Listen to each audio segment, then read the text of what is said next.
ममता और त्याग को कैसे परखा जा सकता है? आज मैं आपको एक ऐसी कहानी सुनाने वाली हूँ जो आपको सोचने पर मजबूर कर देगी। एक बार एक सौदागर राजा के महल में 2 गायों को लेकर आया। दोनों गायें दिखने में बिल्कुल एक जैसी थीं। सौदागर बोला, महाराज, ये दोनों गायें माँ और बेटी हैं, पर मुझे यह पता नहीं है कि माँ कौन है और बेटी कौन।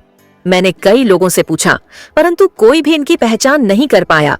मैंने सुना है कि आपके दरबार के मंत्री बहुत कुशाग्र बुद्धि के हैं, इसलिए यहाँ पर आया हूँ कि आपके मंत्री मेरी समस्या का समाधान अवश्य करेंगे। मंत्री ने गायों का बारीकी से निरीक्षण किया, परंतु वह भी माँ और बेटी का पता नहीं लगा पाया। अतः मंत्री ने राजा से 1 दिन का समय मांगा। मंत्री अपने घर में चिंतित बैठा था। तभी उनकी पत्नी ने परेशानी का कारण पूछा तो मंत्री ने सारी बात बताई। यह सुनकर मंत्री की पत्नी मुस्कुराई और बोली, यह तो मैं भी आपको बता सकती हूँ। अगले दिन मंत्री अपनी पत्नी के साथ गायों के पास पहुंचा।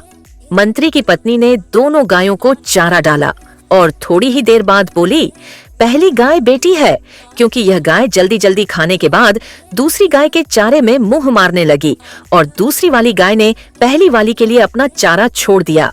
ऐसा केवल एक माँ ही कर सकती है, यानी दूसरी वाली गाय माँ है। दोस्तों, केवल माँ ही अपने बच्चों के लिए भूखी रह सकती है। माँ में ही त्याग और ममता के गुण होते हैं। माँ का प्यार दुनिया का सबसे अनमोल और निस्वार्थ रिश्ता होता है।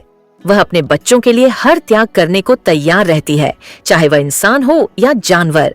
अगर आपको यह कहानी पसंद आई तो लाइक करें, कमेंट करें और चैनल को सब्सक्राइब करें। अब जरा सोचिए, क्या हमने कभी अपनी माँ के इस प्यार और त्याग को महसूस किया है?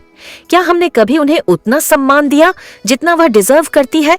याद रखिए दोस्तों, माँ सिर्फ जन्म नहीं देती, बल्कि त्याग और ममता से हमारी दुनिया संवारती है। उसे कभी न भूलें। I love you, Mommy.